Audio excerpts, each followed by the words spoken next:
पिछले कई दिन से व्यक्तिगत कारणों से आपके सामने नहीं आ सके। आज एक नए विषय की ओर प्रवेश करेंगे। मेष से लेकर के 12 मीन तक 12 राशियों के उपरांत हमने बीच में वास्तु से संबंधित एक दो विषयों पर कुछ यूट्यूब के माध्यम से सेवा आपकी की। आज हम सूर्यादि ग्रहों पर चर्चा प्रारंभ करेंगे। तो 9 ग्रहों में जो सबसे पहले सूर्य ग्रह है, इसके बारे में खगोलीय एवं ज्योतिषीय विश्लेषण करने का प्रयास करेंगे। किसी भी ग्रह की प्रकृति को जानने के लिए, ग्रह के रहस्य को समझने के लिए हमें अपने वेदों और पुराणों की ओर चलना पड़ेगा। तो जब हम सूर्य ग्रह की ओर प्रवेश करते हैं तो श्रीमद् भागवत महापुराण, जिसके बारे में कहा गया है कि विद्यावताम भागवते परीक्षा, तो ऐसा कहकर उसकी महत्व को प्रतिपादित किया गया है। यद्यपि श्रीमद् भागवत महापुराण को परमहंसों की संहिता बताया गया है, लेकिन इसके 5वें अध्याय में संपूर्ण खगोल विज्ञान है, जो कि हमारी ऋषियों की एक उत्कृष्ट और अमूल्य खोज है, अमूल्य धरोहर है हमारे लिए। तो ग्रह की प्रकृति को समझने के लिए, ग्रह के रहस्य को समझने के लिए खगोल में प्रवेश करना पड़ेगा। तो हम सूर्य ग्रह के लिए श्रीमद् भागवत में सबसे पहले प्रवेश करेंगे। हमने पहले भी अपने वीडियो में बताया था कि हालांकि कई एक फोन आते हैं कि इस ग्रह के आजकल जैसे तमाम यूट्यूब पर कि ऐसा करने से एक चीज़ शांत हो जाएगी, ये ग्रह शांत हो जाएगा, आपके पास लक्ष्मी आ जाएगी। ये सब चीज़ें भी इसी ज्योतिष शास्त्र के अंतर्गत आती हैं। लेकिन हमने बताया था कि हमारा जो वीडियो है ये उन लोगों के लिए बहुत ही उपयुक्त सिद्ध होंगे जो कि ज्योतिष शास्त्र में के अध्ययन में प्रवेश कर रहे हैं, और उन नए विद्यार्थियों के लिए बहुत ही महत्व की चीज़ें होगी।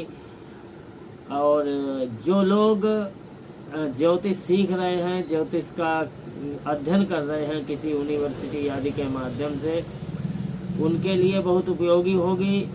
और जो लोग ज्योतिष शास्त्र में रुचि रखते हैं उनके लिए भी एक महत्वपूर्ण जानकारी होगी। आप पहले भी मैंने कहा था कि ग्रहों से डरिए मत, ग्रहों की प्रकृति को, ग्रहों के रहस्य को समझने का प्रयास कीजिए। और जब आप उसकी प्रकृति को, आप उसके रहस्य को समझ लेंगे तो निश्चित ही आप उससे लाभ उठाएंगे।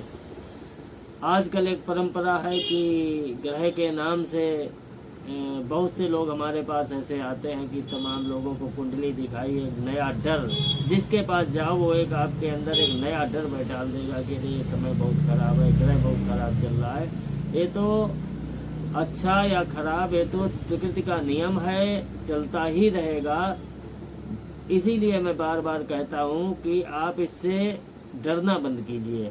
और जब आप डरना बंद कर देंगे तो आप निश्चित ही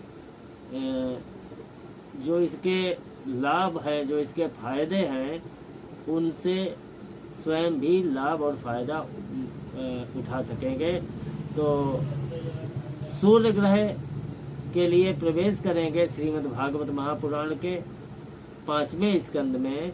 अंड मध्यगतः सूर्यो द्यावा भूम्योर यदंतरम सूर्यांड गोलयोर मध्य कोट्यस्यु पंचविंशति। 20वें अध्याय का 43वां श्लोक है। इसमें सूर्य की स्थिति बताई गई है कि सूर्य कहाँ पर स्थित है। ऐसे तो हम अपने प्रत्यक्ष नेत्रों से जब सिर ऊपर करते हैं आकाश की ओर तो एक चमकता हुआ गोला दिखाई देता है।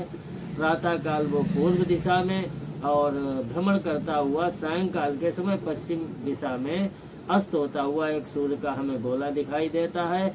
उदित होते समय उसका रंग लाल होता है, अस्त होते समय भी उसी प्रकार का रंग होता है। जैसे जैसे दिन बढ़ता है उसके ताप में तेजी आती है। तो श्रीमद् भागवत महापुराण में जो सूर्य की स्थिति बताई गई है वो कहाँ पर बताई गई है कि स्वर्ग और पृथ्वी के मध्य में जो ब्रह्मांड का केंद्र है, स्वर्ग और पृथ्वी के मध्य में जो ब्रह्मांड का केंद्र है वही सूर्य की स्थिति है।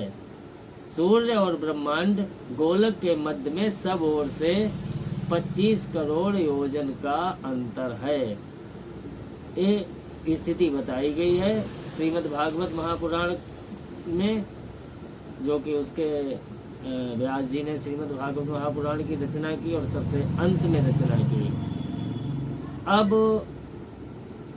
आगे बताया कि इसको थोड़ा स्पष्ट करते हुए व्यास जी ने आगे लिखा कि यन मध्यगतो भगवान तपताम पतिस्तपन आतपेन त्रिलोकीम प्रत्यव भासयत्यात्मा भाषा स एष उदयगन दक्षिणायन वैसुवत संज्ञाभिर्मनिन्द्य सैर्घ्य समानाभिर् तिमिरारोहणावरोहण समान स्थानेषु यथा समनमभिपद्य मानो मकरादिषु राशिषु होरात्राणि दीर्घह्रस्व समानानि विधत्ते।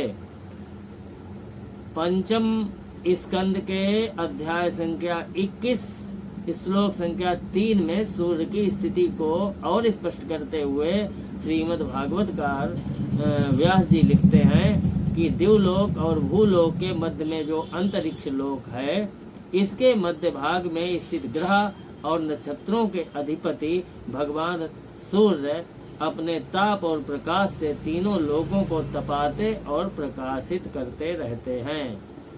वे यानी सूर्य भगवान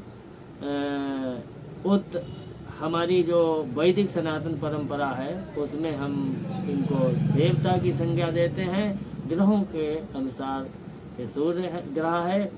तो वे जो सूर्य हैं वे उत्तरायण, दक्षिणायन और विषुवत नाम वाली क्रमशः मंद, शीघ्र और समान गतियों से चलते हुए समयानुसार मकर आदि राशियों में ऊंचे नीचे और समान स्थानों में जाकर दिन और रात को बड़ा अथवा छोटा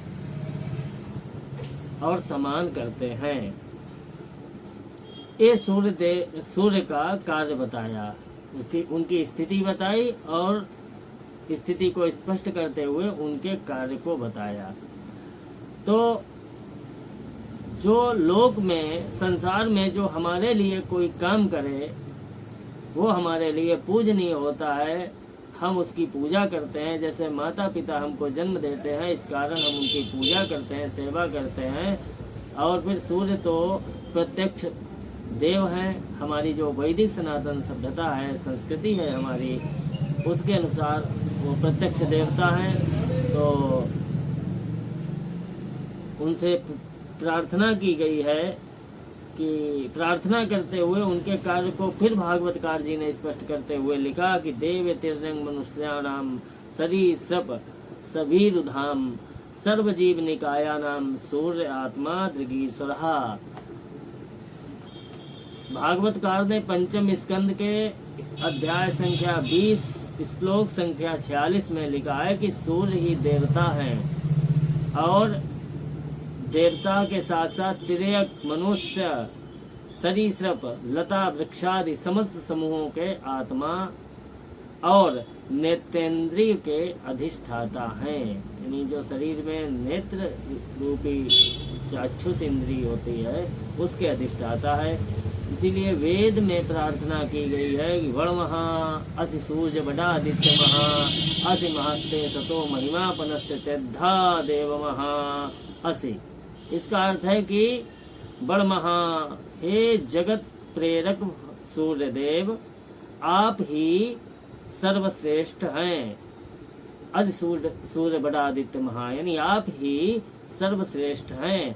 हे आदित्य, आप ही महान हैं। हम सभी आपकी महान और अविनश्वर महिमा का गान करते हैं। हे दीप्यमान सत्य स्वरूप, आप महान हैं। इस प्रकार वेदों में सूर्यदेव से प्रार्थना की। वेदों ने उनकी जो रश्मियां हैं, सूर्य की जो किरणें हैं, उनकी भी प्रार्थना की है। आप जो हमारे ज्योतिष शास्त्र के दर्शक हैं वो ये समझ रहे होंगे कि ये कहाँ श्रीमद् भागवत महापुराण की बात लेकर के, वेदों की बात लेकर के बैठ गए। लेकिन हमने पहले ही बताया कि आपको ग्रह की प्रकृति को समझने के लिए वेद और पुराण और उपनिषदों में जाना पड़ेगा, और यदि आप इसमें नहीं गए तो आप कभी भी ज्योतिष शास्त्र के गूढ़ रहस्य को नहीं समझ पाएंगे। किसी की कुंडली देख करके आप सूर्य शनि राहु केतु खराब हैं और ये उपाय कर लीजिए, वो उपाय कर लीजिए, ये तो आप बता देंगे, लेकिन आप न तो उससे स्वयं का कल्याण कर पाएंगे और न दूसरे को ही कल्याण मार्ग की ओर प्रेरित कर सकेंगे। जितनी भी पराविद्याएं हैं ये जीव को सत्कर्म में प्रेरित करने के लिए हैं, जीव को, मनुष्य मात्र को सुखी और समृद्ध करने के लिए हैं। हो सकता है कि ये जो आज जिस विषय पर हम चर्चा कर रहे हैं धन कमाने के लिए किसी भी प्रकार से आपके लिए सहायता नहीं करेगा, लेकिन ये आपके अपने लिए, आपके निजी ज्ञान के लिए बहुत लाभदायक होगा। इसलिए इस विषय पर चर्चा करना, इसके खगोल के अंतर्गत, वेदों के अंतर्गत सूर्य देव की प्रकृति को समझना, उनके कार्य को समझना बहुत आवश्यक है। तो वेद में सूर्य देव से प्रार्थना, उनकी वेद में सूर्य देव की रश्मियों से प्रार्थना की गई है। अद्या देवा उदिता सूर्य निर्गुंसा पितृता निरवध्यात तन्नो मित्रो वरुणो माम हंता मदिति सिंधु पृथ्वी उतद्यौहु। हे सूर्यदेव की रश्मियों, हे सूर्य रश्मि रूप देवों, अब आज का सूर्य उदय होने पर, जब सूर्य भगवान उदय होते हैं तो उनकी किरणें चारों ओर संपूर्ण संसार को, संपूर्ण धरा को, संपूर्ण विश्व को प्रकाशित करती हैं। तो उनसे प्रार्थना की गई है कि हे सूर्य देव की रश्मियों, अब आज का जब सूर्य उदय हो तब आप हमें पाप और अपयश से मुक्त करें। मित्र, वरुण, अदिति, समुद्र, पृथ्वी, स्वर्ग, आप सभी हमारे वचन को अंगीकार करें। इस प्रकार सूर्य देव की रश्मियों से वेदों में प्रार्थना का उल्लेख मिलता है। अब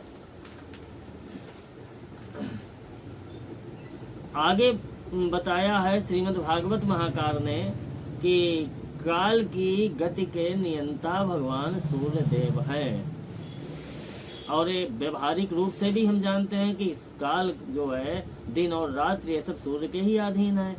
तो श्रीमद् भागवत महापुराण में भागवतकार ने पंचम स्कंद में ही श्लोक संख्या 21, अध्याय 21 और श्लोक संख्या 4 में लिखते हैं, व्यास जी, यदा मे सतुल्योर वर्तते तदा होत्राणि समानानि भवन्ति, कि जब सूर्य भगवान मेष या तुला राशि में आते हैं तब दिन और रात्रि समान हो जाते हैं। जैसे आगे यदा वृषभादिषु पंचसु च राशिषु चरति, और जब सूर्य वृष आदि 5 राशियों, माने कौन कौन सी, वृष, मिथुन, कर्क, सिंह, कन्या, इन 5 राशियों में चलते हैं, तदाहन्नेव वर्धन्ते हसति च मासे कैव घटिका रात्रिषु, यानी जब वृष, मिथुन, कर्क, सिंह, कन्या में चलते हैं तब प्रति महीने रात्रियों में एक एक घड़ी कम होती है। यानी रात्रि, इन राशियों में जब सूर्य भगवान होते हैं तो रात्रि एक एक घड़ी कम होती जाती है, दिन बड़ा होता रहता है। और उसी के अनुसार जब रात्रि कम होगी तो दिन बढ़ेगा, क्योंकि एक अहोरात्र 60 घड़ी का ही होता है, यानी दिन रात मिला करके 60 घड़ी का ही मान होता है। जब रात्रि बड़ी हो जाएगी तो दिन कम हो जाएगा, जब दिन बड़ा होगा तो रात्रि का मान कम हो जाएगा। अब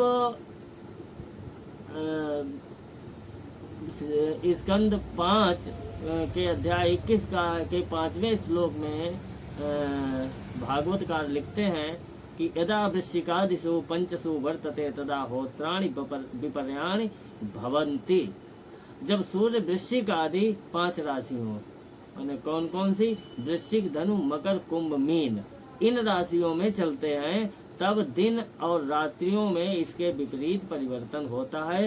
यानी प्रतिमास दिन में एक एक घड़ी कम होती रहती है और उसी के अनुसार रात्रि में वृद्धि होती है। तो इस प्रकार श्रीमद् भागवत महापुराण के 5वें स्कंद में बहुत विस्तार से सूर्य की स्थिति को स्पष्ट किया है, लेकिन यह गूढ़ाति गूढ़ और सूक्ष्म है, अधिकारी भेद से प्रकट होता है।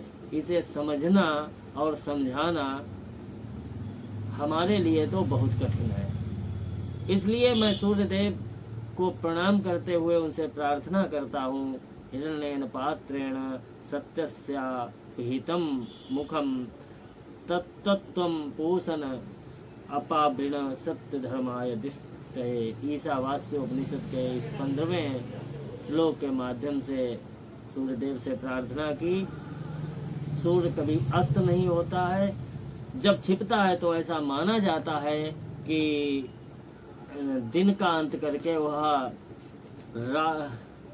दूसरी ओर प्रकाश दिखलाता है, तब वहाँ के प्राणी रात्रि का अंत करके तत्सवितुर्वरेण्यं भर्गो देवस्य धीमहि धियो यो नः प्रचोदयात् उदय होते हुए सूर्य देव को प्रणाम करके अपने अपने कर्म में लिप्त होते हैं। लेकिन यह हमारी भारतीय वैदिक परंपरा में है। पाश्चात्य जगत की अपनी मान्यताएं हैं, उनका यहाँ पर किसी भी प्रकार का उल्लेख करना उचित नहीं। इस्लाम धर्म भी ताकीद करता है कि जब भी आप सूर्य और चांद को देखें तो अल्लाह को याद करें। ऐसा इस्लाम धर्म का में भी इस बात का उल्लेख है। हमारे बहुत से मित्र जो कि इन विषयों में रुचि रखते हैं और अपने ज्योतिष शास्त्र के विषय में उनको अच्छी जानकारी भी है, वो इस बात का को अच्छी तरीके से जानते हैं। तो इस्लाम धर्म भी सूर्य और चंद्रमा को यद्यपि वो ईश्वर के अलावा दूसरे को नहीं मानते हैं, लेकिन वो एक प्रकृति के बहुत बड़े रहस्य के रूप में या ईश्वर की एक बहुत बड़ी कृति के रूप में उसको देखते हैं।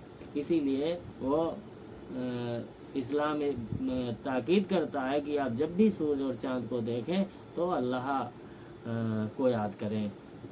वही हमारे वेदों में आकृष्णेन रसा वर्तमानो निवेशन मृतम मृत्युंचा हिरण्येन सविता रथेना देवो याति भुवनानि पश्यन्ना यही सूर्य सहस्रांशो तेजो रासे जगतपते अनुकंपय माम भक्त्या ग्रहण अर्घम दिवाकरहा। इस प्रकार हमारे वेदों और पुराणों में सूर्य देव से प्रातः काल उगते हुए सूर्य से प्रार्थना का विधान है, उनको अर्घ्य देने का विधान है। आकाश में सूर्य भगवान जिस मार्ग से चलते हुए प्रतीत होते हैं उसे राशि चक्र यानी नक्षत्र वीथी कहते हैं। इसमें 12 राशियों की 12 संधियां अथवा 27 नक्षत्रों की 27 संधियां होती हैं। इन नक्षत्रों एवं राशियों की 3 गंडमूल संधियां होती हैं। इन संधियों को गांठ कहते हैं। 2 खंडों का जोड़ गांठ होता है, यानी 2 टुकड़े एक में जोड़ दीजिए तो बीच में जो ज्वाइंट है उसको गांठ बोलेंगे। इसीलिए ज्योतिष शास्त्र में नंबर 1 रेवती अश्विनी और नंबर 2 आश्लेषा मघा, नंबर 3 ज्येष्ठा मूल, यानी 3 और 3 कुल मिलाकर के 6 नक्षत्र मूल नक्षत्र बताए गए हैं, क्योंकि इनका संबंध संधियों से है। आश्लेषांतम कर्का यानी आश्लेषा और मघा, आश्लेषा का अंत जो कर्क राशि होती है आश्लेषा नक्षत्र के अंतिम चरण तक और मघा के प्रारंभ से सिंह राशि होती है। तो 2 संधियों का योग हो गया, तो वही नक्षत्र ले लिया आश्लेषा और मघा।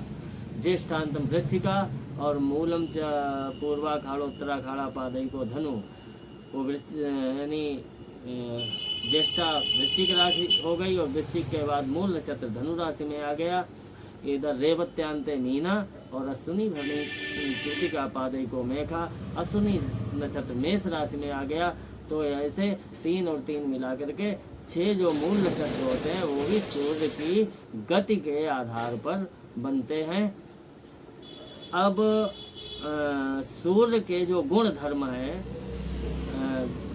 यहाँ तक हमने जो सूर्य देव का भौगोलिक और खगोलीय और वैदिक पौराणिक उपनिषद के आधार पर जो स्वरूप है उसके बारे में चर्चा की। सूर्य देव के कार्य के बारे में हमने बताया कि वो हम प्राणी मात्र के लिए क्या करते हैं। अब ज्योतिष शास्त्र के आधार पर सूर्य देव का हम विश्लेषण करने का प्रयास करेंगे। सबसे पहले सूर्य के गुण धर्म पर चर्चा करेंगे कि इनका जो सूर्य ग्रह है इसका गुण धर्म क्या है। सूर्य देव का जो वर्ण है वो क्षत्रिय है और ये पुरुष वर्ग में आते हैं। इनका आकार चतुरस्र यानी चौकोर, गोलाकार, चतुरस्र चारों ओर फैला हुआ बताया गया है। और जो समय है वो मध्याह्न यानी मध्याह्न के समय बलि होते हैं। दिशा पूर्व दिशा के स्वामी हैं और इनकी धातु स्वर्ण बताई गई है। इनका पाद माने द्विपद, त्रिपद, चतुष्पद यानी 4 पैर बताए गए हैं। स्वभाव उग्र है, गुण इनका सत्व है। चरादि चर स्थिर दुस्वभाव जो 3 प्रकृति होती हैं ग्रह की, तो उसमें चर स्थिर बताया गया है इनका स्वभाव। और जो 6 रस होते हैं मधुर, तिक्त, कटु, कषाय, अम्ल, लवण, उसमें इनका जो रस है वो तिक्त बताया गया है। भूमि जो पशु भूमि है वो सूर्यदेव के लिए बताई गई है। वात, पित्त, कफ जो 3 नाड़ियाँ होती हैं तो उसमें पित्त नाड़ी के प्रधान हैं और इनकी अवस्था प्रौढ़ बताई गई है। धातु आदि जो है वो मूल धातु बताई गई है। स्थान वन और इनका कारक जो है वो आत्मा को बताया गया है। संबंध पिता का से बताया गया है। सूर्य का संबंध पिता से है। देवता अग्नि है और शरीर में जो धातुएं होती हैं उसमें अस्थि जो धातु है वो सूर्य के प्रभाव में आती है। 10म भाव में जन्म कुंडली के 10म भाव में सूर्य देव बलि होते हैं। ज्योतिष शास्त्र में इनको पापक ग्रह की संज्ञा दी गई है। हमारे वेदों में, पुराणों में, उपनिषदों में तो इनको देवत्व, लेकिन ज्योतिष शास्त्र के आधार पर जब इनका विश्लेषण करेंगे तो इसको सूर्यदेव को पापक ग्रह माना गया है। इनके देवता शिव हैं और जो 9 ग्रह हैं उसमें इनकी राजा की पदवी बताई गई है। यानी सूर्य सभी ग्रहों के राजा के रूप में प्रतिष्ठित हैं। सूर्य चिकित्सा विज्ञान, सूर्य के प्रभाव से यदि आपकी कुंडली में सूर्य बहुत अच्छा है तो आप चिकित्सा विज्ञान के जानकार होंगे, ज्ञाता होंगे, यानी मेडिकल डॉक्टर। व्याकरण शास्त्र के ज्ञाता होंगे और सूर्य के शुभ प्रभाव से कीर्ति, विजय, सम्मान एवं पद की प्राप्ति होती है। सूर्य ग्रह भीतर से बहुत ही दृढ़ ग्रह बताया गया है। तो आज इन 2 विषयों पर ही इतना ही चर्चा करेंगे कि पहला कि सूर्य का जो खगोलीय लक्षण है उसके बारे में हमने चर्चा की। वेद, पुराण और उपनिषदों में सूर्य भगवान को किस प्रकार से उनसे प्रार्थना की, उनके कार्य के बारे में बताया और जो उनके गुण धर्म हैं उनके बारे में चर्चा की। आशा है कि आप सभी को हमारा वीडियो पसंद आएगा। हम अपेक्षा करते हैं कि आप कृपया हमारे वीडियो को अंत तक देखिए और हो सके तो इसको लाइक भी कीजिए। अपनी अमूल्य राय से यूट्यूब में ही कमेंट करके आप हमें अवगत कराइए ताकि हम आगे अपने विषय में सुधार कर सकें। किसी भी प्रकार की यदि जानकारी ग्रह से संबंधित आप हमसे शेयर करना चाहते हैं तो निसंकोच ही आप हमसे कमेंट में लिखिए। भले ही हमें वो अच्छी ना लगे, लेकिन हम उस पर अवश्य विचार करेंगे, अपनी गलतियों का सुधार करने का प्रयास करेंगे। तो फिर हम आपसे अपेक्षा करते हैं कि हमारे वीडियो को अंत तक देखिए, चैनल को लाइक और सब्सक्राइब कीजिए, शेयर कीजिए, और किसी भी प्रकार की ज्योतिष अथवा वास्तु संबंधी समस्या के लिए आप हमसे मार्गदर्शन भी ले सकते हैं, जिसके लिए आप हमें हमारे मोबाइल नंबर 9450253563 अथवा 7007242475 पर फ़ोन कर सकते हैं। इसी के साथ आज की इस चर्चा को हम समाप्त करते हुए आपसे विदा लेते हैं। धन्यवाद, नमस्कार आप सभी का।